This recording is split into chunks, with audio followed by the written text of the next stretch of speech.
Alrighty, guys, welcome back. It is the Tim and Fan Show. We are here to talk about something incredibly important. It is a common objection. Now, before we get into this common objection and change your life by knowing how to answer this objection, Fan, my brother, thanks for joining me today. Is this really a common objection? Also, yeah, thanks for having me. But like, I don't, bro. I don't think that this. Okay, it depends what you mean by the word. Man, I'm being so obnoxious right now. But like, it depends what you mean by the word common, right? Like, I don't think that this is going to be common in the sense that like the typical skeptic on the internet, if you're like on Reddit, is going to bring this up. But I think the person that's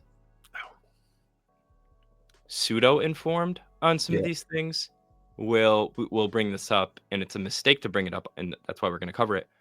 But it's one of those weird objections that I think you hear from people that know a lot but are still misinformed in some areas. But the thing is, like, because they know the jargon and they know how to navigate these things at least a little bit, it can be really daunting and kind of scary to deal with objections like this, because it's one of those weird ones that are really deep in the weeds, and if you're not like entrenched in this stuff, you might actually come away thinking, oh yeah, that skeptic's got a point.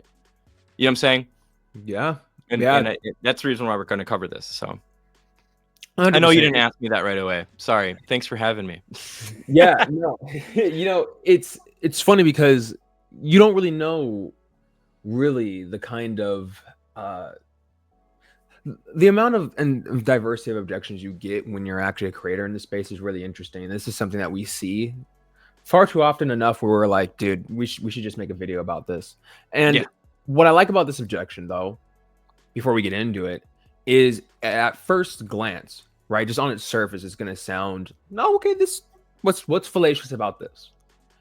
But then when we expose a little bit of things in there, a little bit of its flaws, you're going to see how it's fallacious, and you're actually going to see, listen, regardless if you're a theist, atheist, agnostic, whatever this is all formal principles. These are these are Yeah. just principles of thought. They can be applied to anything. So this is not going to somehow magically do something special for theism or Christianity.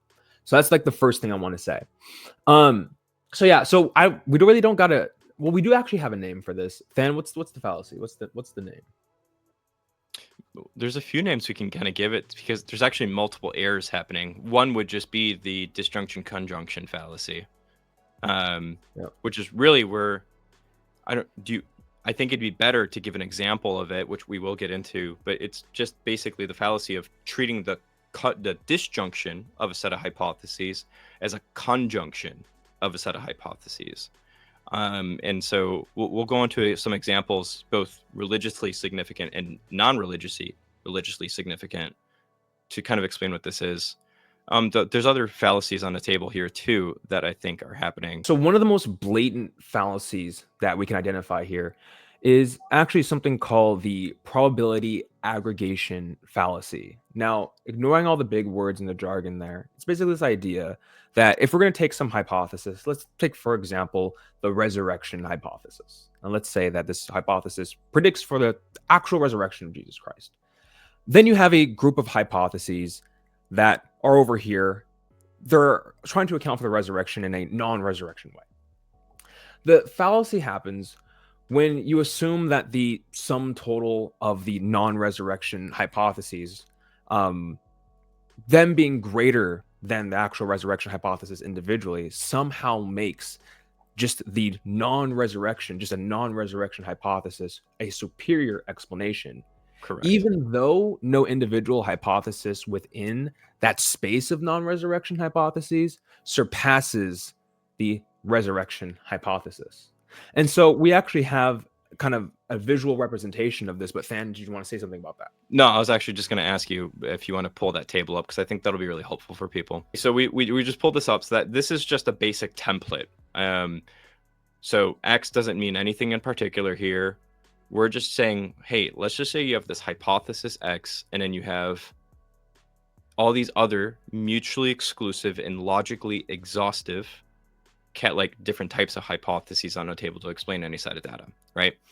And we've color coded these a little bit too. you can kind of use any technical jargon you want to label these things, but for the sake of explanation, let's just say whatever's in the yellow box is our target hypothesis. So analogously, this could be the resurrection, God's existence, the historical reportage around the Gospels, Tim is the murderer, whatever you want, right? And then all these other ones are just going to be other hypotheses that are going to be the distributed alternatives to the target hypothesis, right? So for instance, if you're in a murder investigation and you have Tim is the target hypothesis, then Than is hypothesis 1, Andrew is hypothesis 2, Rachel's 3, and Dave is 4. And I'm not going to remember those names off the top of my head again, so I'm sorry if I butcher those, but whatever. The main point here is we have our probability sets here, and this is just like a basic way of modeling how each hypothesis is going to occupy the probability space. And so the way this basic objection is going to run, Tim, right, is somebody might just say something like, hey, well, even if you stipulate that the probability of X is 30%, and the probability of H1 is 20, and H2 is 20, and H3 is 20, and H4 is 10, well, sure, none of those by themselves are more probable than X, but the sum total of the probability space that these distributed alternatives that can fit within the category of not X is higher than 30%. It's 70% because the probability space needs to be 100%. And so they might say, well, not X is the category not X is more probable than the category of X. That's the objection in a nutshell. If this was the resurrection, they might say something like, well, sure, maybe the probability of the resurrection is 30% versus all these other contouring theories, hallucination, whatever, all that stuff. And then they might just say, but look, all these theories together, which is not resurrection, is higher than the probability of the resurrection. Therefore, you're more just like you're more rational to believe that the resurrection did not happen. That's kind of the spirit, right, of the objection. Yeah, absolutely. Well put. Well put.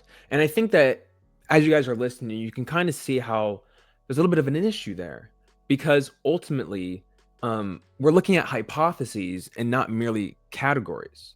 And so our target hypothesis may have a relatively, in comparison to the whole, a relatively lower probability.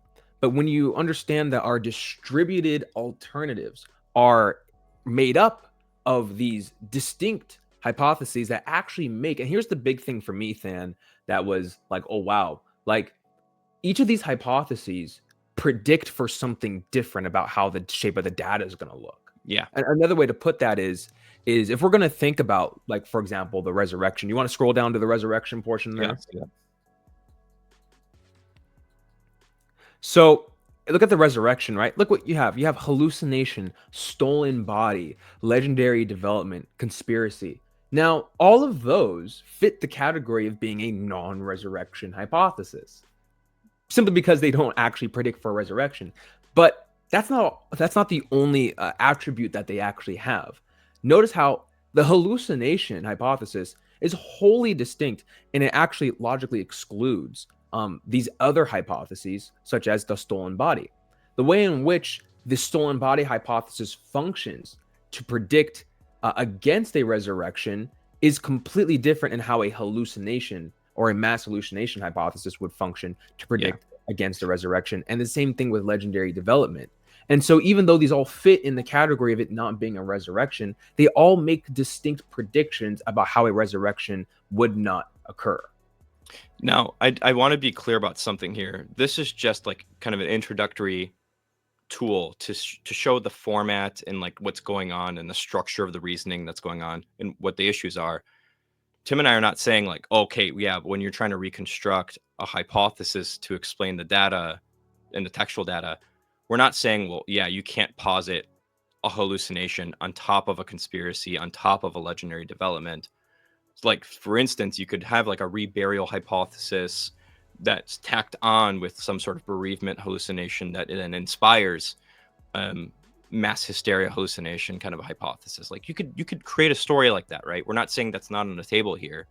All we're saying is, though, that the moment you keep on introducing all these other theories together, what's going to happen then is those multiple theories within this distributed alternatives to the resurrection, they're going to inevitably occupy a smaller and a smaller and a smaller amount of the probability space, be in virtue of the fact that you're just introducing new theories here. Now, you might absorb the majority of that probability space, for instance, if you want to posit something that's going to explain things really closely to the resurrection, or whatever you want to say there. And we can take those things on a case-by-case basis. All I'm really saying here for now is just that what we're not saying is that those in-between hypotheses are not on the table. It's just each and every single one of those stories that you're going to put together, at the end of the day, you're gonna have the same problem. That's all we're saying.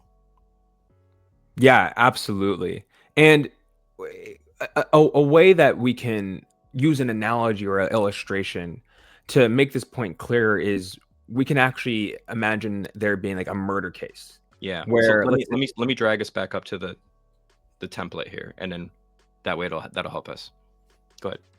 Perfect. Yeah. So we have a murder case. Let's just use that as an example. And let's say that we have a suspect A, and suspect A has a 30% probability of being guilty, while we actually have 4 other suspects that split the remaining 70%. Well, here's what happens. The skeptic may argue that that's arguing for the categories over the individual hypotheses here. Skeptic could argue, well, since the 70% of the probability belongs to not A, we should assume A is innocent, right?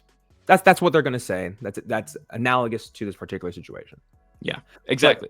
And that would just be ridiculous, right? Like if you have DNA yeah, evidence that makes it 30% likely that he is the murderer and everybody else is much lower than that number, the most likely explanation by definition is the 30% guy, right? You would not go, well, he is not the most likely candidate. That would be ridiculous. And now because I can hear somebody wanting to say like, well, this is where we punt to agnosticism. And that's fine if you just want to suspend belief here. We can touch on that maybe in a different video if you want to. But by definition, still, the most likely explanation is the 30% number. 100%. And like moving with that, because Stan, what you're saying is really, really crucial there, because it ignores one crucial thing, and it ignores the fact that there is no single alternative that is stronger than A, which is 30%. So A actually remains the best supported hypothesis amongst our group of hypotheses. And that's exactly what's happening here. Because ultimately, if we just look at the evidential support, let's call it, just evidence for, right? A is still individually going to be more probable than these other hypotheses over to the side. And just because you can happen to add up these other hypotheses that are not A, in a way that makes them look, collectively like they have a larger probability. That's only a function of you being able to add those things up. That's not a function of one hypothesis being better supported. That's one thing we have to remember. It's not a function of one hypothesis or each hypothesis being better supported by the data than A is. And that's the thing that we have to hone in on. Yeah. And that's why in the beginning of this video, we're saying this is the disjunction fallacy. I may have gotten those switched up. But the whole point here is that what you're seeing here in the blue space is a disjunction of all the distributed alternative hypotheses to our target hypothesis, not the conjunction of the probability space of one single hypothesis. So with all that being said, Fan, we covered a lot of information here. How can our viewers practically implement this and actually take action, unable to see this themselves when they're reasoning about these kinds of things? Yeah, here's a really good first step, actually, because I think this actually happened recently in a debate between 2 atheists and 2 Christians, Alex O'Connor and Phil Halper versus Cliff and Stuart Knechtel. I can't pronounce their last name. Notice that in their debate, one of the things that Alex was saying in this debate was that there's all this data that disconfirms Christian theism, right? And I think it was Cliff was answering back. Well, like, okay, but what's your theory, Alex? And Alex goes, I'm an agnostic. I don't have a theory, right? What what was happening in that moment, if you pair now, I don't know if this is going on, just full disclosure, I don't know that this is going on in Cliff's head, right? So just apply different reasoning here, maybe if he's not doing this, but let's just steelman Cliff here and say what's going on here is that Cliff is putting up a theory and saying all this data is best explained on our theory, Christian theism. And instead of fighting against the objections that Alex and Phil were putting up, Phil said, sure, let's just say this is evidence against our theory, and the probability of Christianity being true is low, colloquially speaking, meaning like it's not like 70, 80, 90, 100%. But then Cliff still goes, well, what's your competing theory?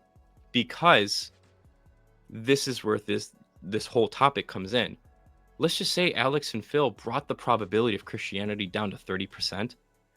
But if we don't have if we don't have the other theories that are occupying the rest of the probability space cashed out, why should we just suspend belief in Christianity? That we need other competing theories to go into the probability space so we can cash out if any single one unique hypothesis is going to be stronger than the probability of Christianity. Because if you don't have a model, well, you're not even going to put out any, like, if you don't have a model, then the issue you just run into is that, well, we don't have any other hypotheses on the table. 30% is still by definition the most likely hypothesis if you're not going to put up another model. And so that's like that's a real world example that I think you can go to, watch the debate, and you can catch that happening in real time. In other ways that you can kind of catch this is just now that you have an example that you can go to and catch on and listen to. If somebody tries to do that to you, that's when you can go, well, hold on, let's do some geometry and draw these out and then label them and see what happens. Absolutely. And that's fantastically put. And oftentimes, like, even if you're not a mathematically oriented person in terms of your mind, like being able to at least imagine, and I know a lot of you guys are visual thinkers, like I'm just imagine exactly like how the spaces look and like be able to demarcate exactly like what are these hypotheses. And the more you start to do that and the more exercise and more momentum you have under your belt doing that, this is something you won't be able to unsee. And what's beautiful about progress in a conversation is that ultimately what we saw in that discussion between the Connectleys, Halper and O'Connor was, this is kind of where productivity stopped. Yeah. And maybe if there was language to put towards what was happening there, it would have made for a really interesting part of the rest of the conversation there. Well, Fan, thanks for joining me today, man. This has been really, really good. I'm glad we were able to cover this. And yeah, guys, We'll make do sure more to of these too subscribe for to you guys. We'll do more of these. So absolutely, yeah. So more Tim and Than stuff.